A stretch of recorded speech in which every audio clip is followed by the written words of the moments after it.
나는 분명히 가르마 선생님이 하라는 대로 똑같이 가운데다가 열 줬는데 다 이렇게 오픈되는 경우, 비싼 드라이기 쓰면 스타일링이 잘 될 것 같아가지고 사셨는데 나랑 좀 안 맞는데 그냥 이렇게 잡고 막 흔드시거든요. 오늘 알려드리는 것만 알고 가시면 진짜 스타일링 하는데 어려움이 없으실 거예요. 오늘은 요청이 좀 많았는데 드라이기 사용법에 대해서 좀 여러분들한테 설명을 해드릴 거예요. 첫 번째로는 드라이기를 어떻게 고르는지도 되게 많은 분들이 좀 궁금해 하시는데, 보통 제가 고객님들한테 많이 추천드릴 때 그 목욕탕에서 막 좀 이렇게 윙윙거리는 좀 시원찮은 그런 드라이기들 있잖아요. 그런 드라이기들이 생각보다 스타일링 하실 때 정말 도움이 많이 돼요. 왜냐하면 너무 강하지 않고 약하기 때문에 집중적으로 스타일링이 되게 쉽게 되시거든요. 드라이기 고를 때 너무 센 바람보다는 약하게 정확하게 스타일링이 좀 잘 되는 드라이기를 추천을 해드리고 싶어요. 일단은 두 가지를 좀 추천해드릴 건데, 하나는 YB 프로 헤어 드라이기고요. 하나는 JMW. JMW는 미용사분들이 굉장히 많이 쓰는 드라이기라서 여러분들이 많이 들어보셨을 거예요. 댓글에다가도 JMW를 실제로 제가 사용을 하고 있다, 그래서 여러분들한테도 많이 추천을 해드렸던 제품 중에 하나인데, 차이점을 좀 설명을 해드리자면 YB 프로 헤어 드라이기는 되게 가벼워요. 그리고 JMW는 조금 무거운 감이 있어요. 근데 둘이 크기를 비교해봤을 때는 노즐의 크기라든지 드라이기의 손잡이 크기도 거의 다 동일하거든요. 근데 이 YB 프로 드라이기가 웬만해서는 좀 이 손목에 무리가 가지 않을 정도의 가벼움이 가장 큰 특징이기 때문에 사용하실 때 굉장히 편하거든요. 그런데 강하지가 않아요, 바람이. JMW보다는. 그래서 남자분들이 사용하시기에는 굉장히 좋고, 머리를 빠르게 말리고 싶다 하시면 JMW가 조금 더 적합하십니다. JMW가 아무래도 전문가용이기 때문에 고장도 좀 덜하고요. 굉장히 오래 쓸 수는 있지만 가격이 조금 더 비싸요. 이거는 한 3만 원에서 4만 원대,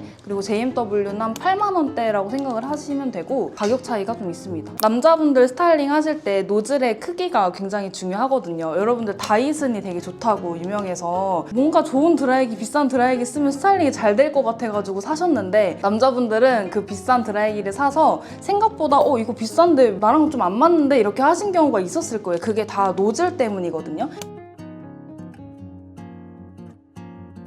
노즐을 가지고 사용할 수 있는 스타일링 방법이 굉장히 많아요. 제가 차근차근히 또 설명을 해드릴게요, 쉽게. 자, 노즐이 드라이기 자체로 봤을 때는 세로로 뻗어 있거든요. 이 세로로 돼 있다는 거는 굉장히 얇게 바람이 전달이 돼요. 그럼 내가 어떻게 스타일링을 하겠어요? 조금 얇은 선이라든지 아니면 집중적으로 이 공간만 열을 전달을 하고 싶다 하실 때는 항상 드라이기를 세로로 세워서 바람이 얇게 갈 수 있도록 세워서 사용을 해주시고, 바람 자체를 좀 넓게 사용을 할 거다라고 하시면 드라이기를 눕혀서 사용을 해주시면 돼요. 근데 보통은 손잡이를 기준으로 보기 때문에 그냥 이렇게 잡고 막 흔드시거든요. 근데 얘를 손목을 약간 꺾어서 사용하거나 아니면 세워서 사용하시면 노즐의 방향성에 맞춰서 스타일링을 되게 자유롭게 하실 수가 있어서 이것도 꼭 기억을 해주셨으면 좋겠어요. 자, 그러면 이 노즐을 어떻게 활용을 하냐, 두 가지 방법을 제가 알려드릴게요. 세로로 세워서 하실 때는 가르마를 타실 때 굉장히 좋아요.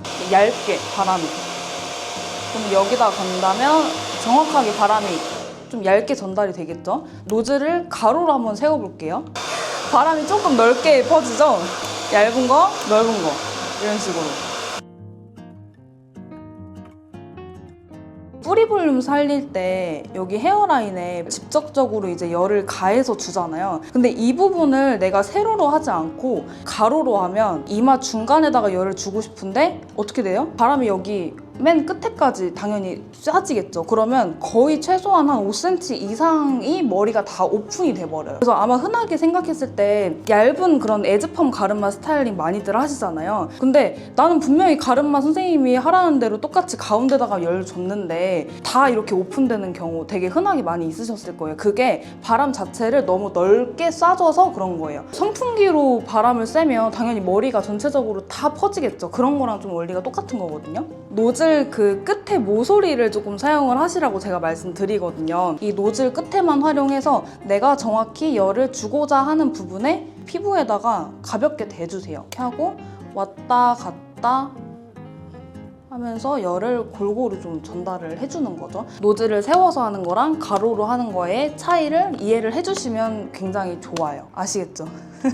넓게 바람을 주는 거, 얇게 바람을 주는 거, 그리고 정확하게 내가 열을 주고 싶을 때는 가로가 아니라 세로다 이렇게 생각해 주시면 됩니다. 그리고 찬바람이랑 뜨거운 바람에 대해서 설명을 좀 해드릴 건데 댓글에도 굉장히 많이 있었어요. 찬바람으로 머리 스타일링을 해야 되나요? 아니면 따뜻한 바람으로 스타일링을 해야 되나요? 라고 질문을 하셨는데 따뜻한 바람으로 하는 거는 스타일링에 좀 도움이 되고요. 빨리 말라요. 근데 찬바람 같은 경우는 그냥 시원하게 머리를 말리는 거예요. 선풍기랑 똑같은 거기 때문에 여러분들이 찬바람으로 머리를 말려서 스타일링을 한다는 거는 기대하시면 안 됩니다. 그리고 강한 바람이랑 약한 바람도 설명을 해드릴 거예요. 강한 바람은 머리가 빨리 말라요. 그리고 약한 바람은 스타일링을 하실 때 굉장히 도움이 잘 됩니다. 센 바람으로 제가 가르마를 한번 타볼게요. 이렇게 센 바람으로 가르마를 타면 바람이 너무 강하기 때문에 진짜 바람 맞은 것처럼 이렇게 좀 솟아오르는 잔머리들이 많이 생기는데요. 약한 바람으로 하게 되면 집중적으로 뿌리에만 가볍게 열이 가해져요. 그래서 너무 쓸데없는 이 벗어나 있는 머리들이 생기지가 않아요. 그래서 머리 모양을 만든다거나 아니면 뜨는 거를 눌러주거나 하실 때는 항상 약한 바람으로 해주시는 걸 좀 추천을 해드리는 편입니다. 모든 머리는 뿌리가 기준이 돼야 되기 때문에 약한 바람 으로 조심조심히 말려주세요. 여자분들은 말릴 머리가 굉장히 많잖아요. 근데 남자분들은 머리가 짧고 뿌리 가까이에 있기 때문에 너무 세게 말려버리면 그냥 다 날아가 버려요. 그래서 약한 바람이 좋다. 자, 이렇게 해서 드라이기 고르는 방법, 그리고 노즐의 중요성, 그리고 노즐 사용하는 방법, 그리고 찬바람, 뜨거운 바람, 그리고 강한 바람, 약한 바람 이렇게까지 좀 설명을 해드렸는데 집에서 드라이기 다 사용하시잖아요. 스타일링 하실 때 조금 도움이 되셨으면 좋겠습니다. 저는 또 다음 영상으로 돌아올게요.